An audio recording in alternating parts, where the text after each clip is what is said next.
Central ইউরোপের ইতিহাস এবং অর্থনৈতিকভাবে সমৃদ্ধ একটি দেশ অস্ট্রিয়ার রাজধানী ভিয়েনাতে যাচ্ছে আজকে। সঙ্গে থাকুন। Welcome to Vienna. ইউরোপীয় দেশকে আজকে যাচ্ছি ভিয়েনা, পোল্যান্ডের ক্র্যাকোভ শহর থেকে সরাসরি অস্ট্রিয়ার রাজধানী ভিয়েনা। দেখা হবে। Are you ready for it?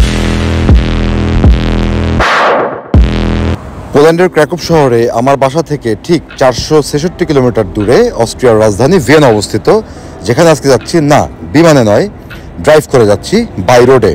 তো বাই রোডে পোল্যান্ড থেকে ভিয়েনা যাওয়ার পথে অবশ্যই স্লোভাকিয়া পার করে যেতে হবে। তো সকাল সকাল রওনা দিয়েছি, চলুন ঘুরে আসি। মনোরম দৃশ্য দেখতে দেখতে বরাবরের মতোই আমি আবার যাচ্ছি। এবং ইউরোপের এই জায়গাগুলো, বিশেষ করে স্লোভাকিয়া, এই দেশটা কিন্তু সম্পূর্ণ ইউরোপের, সেন্ট্রাল ইউরোপের সর্বোচ্চ যেটা পর্বতশৃঙ্গ তাত্রা পর্বতশৃঙ্গের উপরে, যে কারণে সবসময় পাহাড়ি একটা পরিবেশ দেখা যায়। এই দেখুন, পাহাড়ি নদী, পাহাড়ি পরিবেশ। আমার পাহাড় সবসময় ভালো লাগে। আর গান শুনতে শুনতে চলে যাচ্ছি ভিয়েনার উদ্দেশ্যে। মোট 4 ঘন্টা 48 মিনিট সময় লাগবে। আর আজকের এই ভিডিওতে আমি আপনাদেরকে ভিয়েনার ইতিহাস সম্বন্ধে বলবো। 1025 খ্রিস্টাব্দ থেকে 2025 খ্রিস্টাব্দ পর্যন্ত 1000 বছরের ইতিহাস। ঠিক এই মুহূর্তে আছে অস্ট্রিয়ার রাজধানী ভিয়েনাতে। বিশাল জার্নি করে এসে একটা সুপার শপের ওয়াশরুমে একটু ফ্রেশ হলাম। এখন যাচ্ছি ফুড কোর্টের দিকে। এবং ভালো একটা যেই দিক সেটা হচ্ছে এইখানকার ফুড কোর্টে একটা ইন্ডিয়ান রেস্টুরেন্ট আছে এবং যেখানকার মাংসগুলো হালাল। তো আমি আছি এই মুহূর্তে ইউ পার্কে এবং আমি খাওয়া দাওয়া করবো। ওই দিকটাতে যেতে হবে, সরি আমি রাস্তা ভুলে গেছি। তো বাকি সৌন্দর্যগুলো দেখাবো, কারণ একটু পরে সূর্য ডুবে যাবে। আজকে যদি পুরোটা নাও দেখাতে পারি, আগামীকালকে সকালে অবশ্যই ভিয়েনার সৌন্দর্য আপনাদের সাথে থাকছি আমি ইউরোপীয় দেশকে। তো এই সুপার মলে মোটামুটি বার্গার কিং বা অন্যান্য যে ব্র্যান্ডগুলো, এগুলো আমাদের পোল্যান্ড সহ ইউরোপের সব দেশে কমনলি সেম ব্র্যান্ড থাকে। তো আমার অন্যান্য ভিডিওতে আমি দেখিয়েছি, যখন আমি ইউরোপিয়ান ইউনিয়ন জোনের বাইরে বা সেনজেন জোনের বাইরে গিয়েছি সার্বিয়াতে, ওখানে নতুন কিছু ব্র্যান্ড চোখে পড়েছে। বাট অলমোস্ট আপনি সেনজেনের সব জায়গাতে কম বেশি সেম ব্র্যান্ড, সেম ফ্যাসিলিটিস পাবেন। এবং শপিং মলগুলোও অলমোস্ট সেম কালচার। তো এখানে বম্বে এক্সপ্রেস বা ফাইন ইন্ডিয়ান ফুড নামের একটি রেস্টুরেন্ট আছে। এখানে আমি খাবার অর্ডার দিচ্ছি এবং মজার ব্যাপারে খাবারগুলো কিন্তু আসলে মজা। তো খাবারগুলো এত মজা, প্রথমে যখন খাবারগুলো আসলো মার্কেট ঘুরে ঘুরে আমি অন্যান্য ফুড কোর্টে দোকানগুলো দেখে এই দোকানটাতেই বসলাম, যেহেতু ইন্ডিয়ান। তবে অনেস্টলি বললে এদের খাবারগুলো বেশ মজার ছিল। আর এই দোকানটার নাম ফাইন ইন্ডিয়ান ফুড। এখান থেকে খাবার অর্ডার করেছি। খাবারগুলো আসলেই মজা এবং পুরিটা বিশেষ করে আরও বেশি মজা। তো পুরি আমি আবার কিনতে আসলাম। পেট ভরে গেছে কিন্তু চোখ ভরেনি অত মজার খাবার দেখে, তাই আবারও আমি পুরি কিনতে আসলাম। ফাইন ইন্ডিয়ান ফুড আপনারা আসলে অবশ্যই ট্রাই করতে পারেন খাবারগুলো। ভিয়েনার ইতিহাস নিয়ে বলতে গেলে শেষ হবে না, সম্পূর্ণ এপিসোড দেখতে হবে যাতে সম্পূর্ণ ইতিহাসটা জানা যায় সংক্ষেপে। কখনো কি চিন্তা করেছেন যে আপনি দাঁড়িয়ে আছেন, আপনার সামনে 18,000 সৈন্য একটি ময়দানে সমবেত হয়েছে এবং আপনার জন্য যারা জীবন দিতে প্রস্তুত? অস্ট্রিয়ার রাজা এরকমই ছিল। তো আমার পেছনে ওই যে দেখতে পাচ্ছেন ভিয়েনা ক্যাসেল, সেখানে রাজা দাঁড়িয়ে থাকতো। আর এই যে বিস্তৃত উদ্যান, এই উদ্যানে 18,000 সৈন্য একসাথে সমবেত হতো। Are you ready for it? আমি সবসময় চেষ্টা করি আপনাদেরকে যেখানেই যাই সেই শহরের ইতিহাস বলার জন্য। আজকের এপিসোডে আমি ভিয়েনার 1000 বছরের ইতিহাস বলবো। তার মধ্যে আজও অনেক ইতিহাস সাক্ষী হয়ে আছে। আর জলজ্জান্ত প্রমাণ হিসেবে আছে এই ভিয়েনা ক্যাসেল, যা অস্ট্রিয় হাঙ্গেরি সাম্রাজ্য, যারা সমগ্র ইউরোপকে একসময় পরিচালনা করত, শাসন করত, তাদের ইতিহাস। ঠিক 1000 বছর আগেও যেখানে ভিয়েনা ছিল একটি দুর্গের শহর, সেখান থেকে আজকের এই মডার্ন শহরে ঘুরে দাঁড়ানোর ইতিহাসটা কিন্তু অনেক লম্বা। খ্রিস্টাব্দ 900 শতকেও ভিয়েনা কিন্তু রোমান শহর ছিল, নাম ছিল ভিন্দোবনা। এরপরেই হঠাৎ হ্যামসবার্গ রাজবংশ এটিকে তাদের রাজধানী বানিয়ে ফেলে, যখন তারা 1300 শতকে রোমান সাম্রাজ্য থেকে এটিকে ছিনিয়ে নেয়। ভিয়েনার এর পরের ইতিহাসটা বেশ আলোকিত হলেও প্রথম ও দ্বিতীয় বিশ্বযুদ্ধ ভিয়েনাকে একদম নড়বড়ে করে দেয়। নাৎসি দখল, বোমা হামলা সব পড়িয়ে শহরটা তারপরেও কিন্তু ঘুরে দাঁড়িয়েছে আবার। আজকের এই 2025-এর অস্ট্রিয়ার রাজধানী ভিয়েনা দেখে আমার কিন্তু বেশ ভালো লাগলো। কমেন্ট করে জানাতে পারেন ইউরোপের কোন শহরটি আপনার সবচেয়ে বেশি ভালো লাগে। পৌঁছে গেলাম আমি ক্যাসেলে। এই যে আমার পাশেই ক্যাসেল, ছুটে চলেছি। নির্ধারিত পার্কিংয়ে গাড়িটি রেখেই সামনে চোখে পড়লো এই যে বিগ বাস ভিয়েনা বা ট্যুরিস্টদের বাস। সামনে থেকে যখন ভিউ দেখাবো পাগল হয়ে যাওয়ার মতো। জাস্ট গাড়ি পার্কিং করলাম, এখন ভেতরটা ঘুরে দেখাবো। আর সব সময়ের মতো আমার সাথে আছে আমার সঙ্গী মনস্টার। ঠিক এই মুহূর্তে আছি ভিয়েনা প্যালেসের সামনে, একদম মাঝ বরাবর। আমার পেছনে বিশাল ভিয়েনা প্যালেস, বিশাল মানে বিশাল। আর আমি ঠিক মাঝ বরাবর, আর এই দিকটাতে আরো উন্মুক্ত মাঠ। তো এর পেছনে, আমার পেছনে অনেক দূর পর্যন্ত রাস্তা বিস্তৃত, যে রাস্তাটি চলে গেছে একদম ভিয়েনা ওল্ড সিটি বা ওল্ড টাউনের কেন্দ্র বরাবর। আর এই পেছনেই রাজপ্রাসাদ, যে প্রাসাদের বিশাল আঙিনায় রয়েছে অসংখ্য এরকম ঝর্ণা, সুন্দর সুন্দর মনোরম সৃষ্টি, যেখানে বিভিন্ন ঝর্ণা এবং আরও পেছনে আছে প্রাকৃতিক পরিবেশ, যেগুলো আমি আপনাদেরকে দেখানোর চেষ্টা করব। আরও আছে ভুলভুলাইয়া, যেখানে ঢুকলে বের হওয়া খুবই কঠিন। প্রাসাদের সম্পূর্ণ দিকগুলো ঘুরে দেখাতে গেলে ভিডিওটি কমসে কম 1 ঘন্টা লম্বা হবে, আপনারা বিরক্ত হতে পারেন। তাই ক্যাসেলের দিক থেকে ডান দিকে চলে যাচ্ছি। এই যে এই দিক দিয়ে গেলে আমরা যেই বাগান এবং যে ভুলভুলাইয়া প্রাকৃতিক যে জায়গাগুলো, সেই জায়গাগুলো আমাদের চোখে পড়বে। চলুন দেখে আসি। এই জায়গাটাতে না আসলে সত্যি জানতে পারতাম না যে অস্ট্রিয়ার রাজধানী ভিয়েনার এই ক্যাসেলটা কত সুন্দর।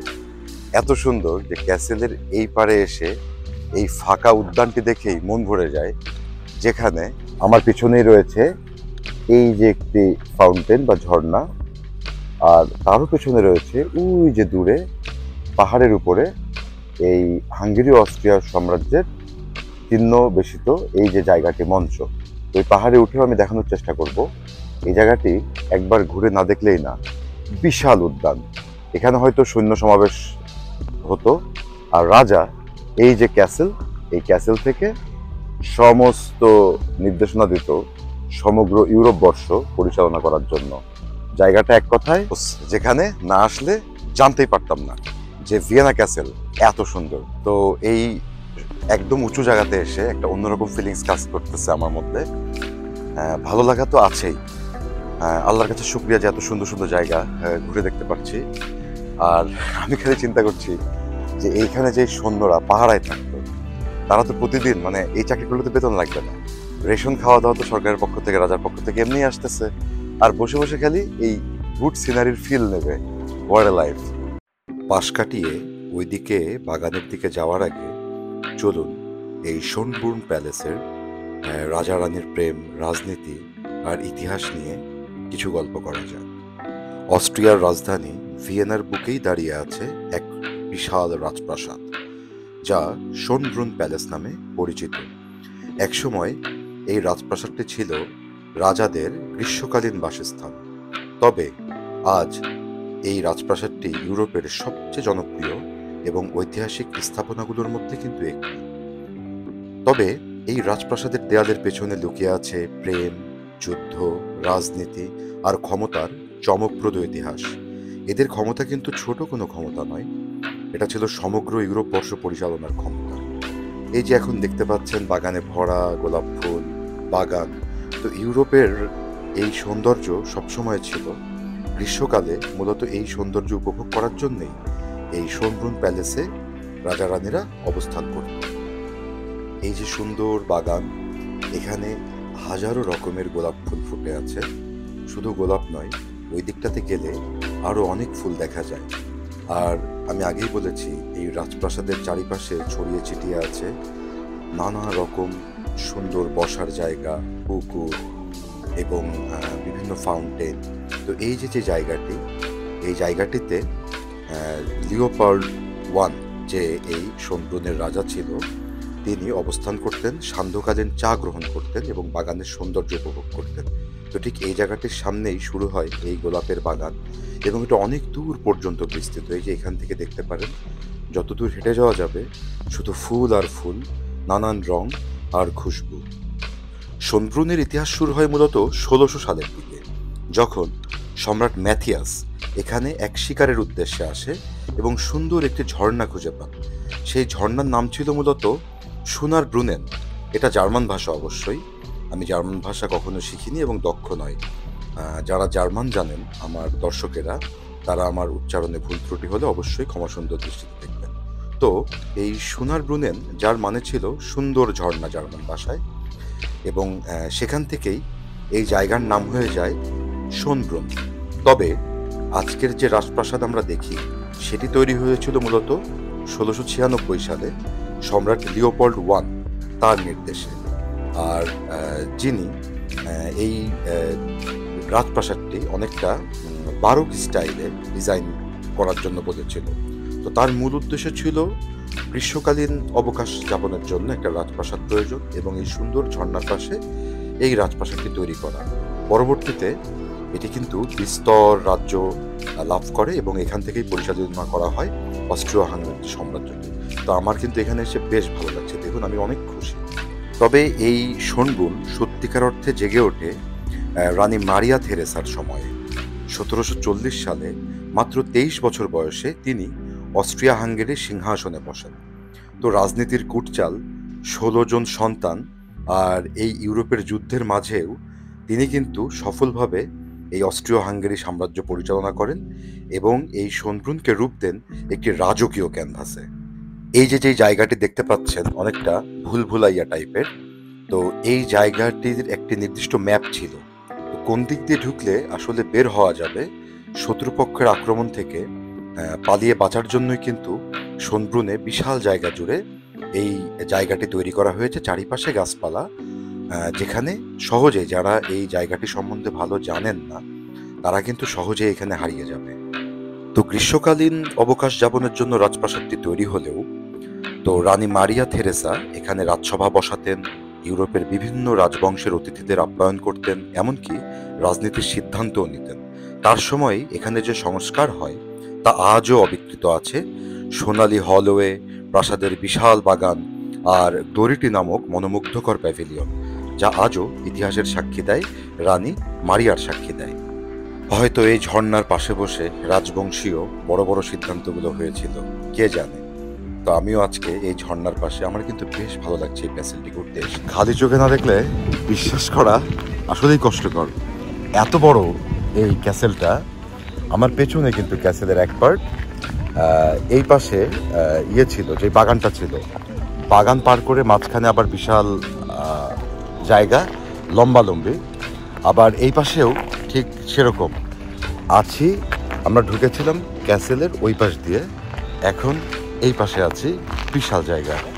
শোনব্রুন যে কেবল রাজনীতির কেন্দ্র ছিল তা কিন্তু নয়, এটা ছিল রাজাদের ব্যক্তিগত জীবনের কেন্দ্র। এখানেই ঘর বাঁধেন রাজা ফ্রান্সিস ও রানী মারিয়া তেরেসা, এবং এই প্যালেসেই কিন্তু জন্ম নেন তাদের মেয়ে মারিয়া অ্যান্তোইনেতে, যিনি পরবর্তীতে ফ্রান্সের রাজবধূ হয়ে গিয়েছিলেন এবং ফরাসি বিপ্লবের সময় প্রাণ হারান। তাকে কিন্তু ফরাসি বিপ্লবের সময় মৃত্যুদণ্ড বা ফাঁসি কার্যকর করে কিন্তু তার প্রাণহরণ করা হয়। এটা একটা বড় ইতিহাস। তো দুঃখের কোনো ইতিহাস আজকে এই সুন্দর মোমেন্টে বলবো না। সামনে দেখতে পাচ্ছেন নেপচুন ফাউন্টেন। এই ফাউন্টেনটি অনেক সুন্দর, যেটা প্যালেসের পেছন দিকে অবস্থিত, এবং এই নেপচুন ফাউন্টেনটি অনেক বড়। আমি জুম করে দূর থেকে একটু দেখানোর চেষ্টা করছি। এখানে অনেকটা ইতিহাস তুলে ধরা হয়েছে। শোনব্রুন সম্বন্ধে আরও বলতে গেলে বলতে হবে 1805 থেকে 1809 সালে এই প্রাসাদে ছিলেন নেপোলিয়ান বোনাপার্ট। অস্ট্রিয়ার উপর তার আধিপত্য প্রতিষ্ঠার অংশ হিসেবে সেই সময়ে শোনব্রুন হয়ে ওঠে ইউরোপীয় শক্তির এক প্রতীক। তো আমি এখন এই নেপচুন ফাউন্টেনটিকে পেছনে ফেলে আরও উপরে চলে যাচ্ছি, যেখানে এই শোনব্রুন প্যালেসের সবচেয়ে উঁচু জায়গাটি বিদ্যমান, যেখান থেকে আপনাদেরকে দেখানোর চেষ্টা করব। এই জায়গাটাই এই ভিয়েনা প্যালেসের আসল জায়গা, যেটা না দেখলে, ওই যে বলে না দেখলে পুরাই মিস, ব্যাপারটা অনেকটা এরকম। তো মাঝখানে এই সুবিশাল ময়দান, এবং এই উদ্যানের ওই পারে একটি ঝর্ণা, আর আরো উপরে যদি চলে যান তাহলে আরো সুন্দর ভিউ। এই যে যে ডিজাইনগুলো বা যে মনুমেন্টগুলো, এগুলো কিন্তু আজকের না, সেই 300-400 বছর আগ থেকেই সাক্ষী হয়ে রয়েছে এত সুন্দর নেপচুন ফাউন্টেন। পৌঁছে গেলাম আমি ভিয়েনা ক্যাসেলের, বা আপনি বলতে পারেন ভিয়েনা শহরের সর্বোচ্চ শৃঙ্গে, যেখান থেকে সম্পূর্ণ ভিয়েনা শহর এবং রাজপ্রাসাদ দুটো একসঙ্গে দেখা যায়। দারুণ জায়গা। এত উপরে না আসলে দেখতে পারতাম না যে আসলে ভিয়েনা শহরটি একদম উপর থেকে দেখতে কেমন। আর দূরে যদি দেখতে চান, সম্পূর্ণ ভিয়েনা নগরীটি এখান থেকে দেখা যায়। ভিয়েনা নগরীতে যেরকম আগেকার বাড়িগুলো আছে ইতিহাসের সাক্ষী হয়ে, ঠিক তেমনই ওই যে দূরে মডার্ন কনস্ট্রাকশন বিল্ডিংও আছে। তবে যদি আমাকে জিজ্ঞাসা করেন যে কোন সম্রাট এই প্যালেসে বা এই রাজপ্রাসাদে সবচেয়ে বেশি সময় কাটিয়েছেন, তাহলে একজনের নামই আসবে, সম্রাট ফ্রান্স জোসেফ ওয়ান। তিনি 1830 সালে এই রাজপ্রাসাদেই জন্মগ্রহণ করেন এবং 1916 সালে এই রাজপ্রাসাদেই মৃত্যুবরণ করেন। তার স্ত্রী ছিল রানী এলিজাবেথ, যিনি আজও ইউরোপের ইতিহাসে সবচেয়ে জনপ্রিয় রানী। প্রাসাদের সবচেয়ে উঁচু এই জায়গাটিতে এসে আমার মনটাই ভরে গেল। এত সুন্দর জায়গা, এখান থেকে সম্পূর্ণ প্রাসাদটি ওই যে দেখুন দেখা যাচ্ছে। এবং শুধু তাই না, পুরো ভিয়েনা শহরের এক পাশের আপনি কিন্তু ভিউ পাবেন এখান থেকে। বেশ ভালোভাবেই চলছিল অস্ট্রীয় হাঙ্গেরি সাম্রাজ্য আর এই শোনবুর্নের জৌলুস। তবে 1918 সালে এই অস্ট্রো হাঙ্গেরি সাম্রাজ্যের পতন হয়। তারপরেই কিন্তু এই শোনবুর্ন রাজপ্রাসাদটি পরিণত হয় একটি ঐতিহাসিক জাদুঘরে। বর্তমানে এটি ইউনেস্কো ওয়ার্ল্ড হেরিটেজ সাইট হিসেবে স্বীকৃত এবং প্রতি বছর প্রায় 80 লাখ পর্যটক এখানে বেড়াতে আসে। বিশাল বাগান, এখানকার চিড়িয়াখানা, গাড়ির জাদুঘর এবং অপূর্ব স্থাপত্যের জন্য এটি শুধুমাত্র ইতিহাস প্রেমীদের জন্য নয়, বরঞ্চ সকলেরই চমৎকার একটি গন্তব্যস্থল। তো আমার দর্শকেরা যারাই কখনো সুযোগ পাবেন অস্ট্রিয়ার রাজধানী ভিয়েনা ভ্রমণের, অবশ্যই এই শোনবুর্ন রাজপ্রাসাদটি ভ্রমণ করতে ভুলবেন না।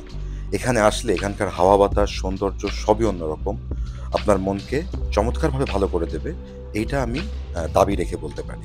তো ভালো থাকবেন সবাই। তো ভিয়েনা ক্যাসেল থেকে ফিরে যাচ্ছি। এতক্ষণ আজকের পর্বে ইউরোপ উইথ ডেস্কের সাথে থাকার জন্য ধন্যবাদ। এখান থেকে চলে যাব ভিয়েনাস জু বা চিড়িয়াখানা দেখতে। আগামী পর্বে দেখাবো এই অস্ট্রিয়ার রাজধানী ভিয়েনা শহরের চিড়িয়াখানা দেখতে কেমন, কি কি আছে, কাকে কাকে দেখলাম সেখানে। আমার ভিডিওতে অবশ্যই লাইক করতে ভুলবেন না। যে কোনো প্রশ্ন থাকলে কমেন্ট করবেন এবং সাবস্ক্রাইব করে পাশে থাকবেন। থ্যাংক ইউ সবাইকে।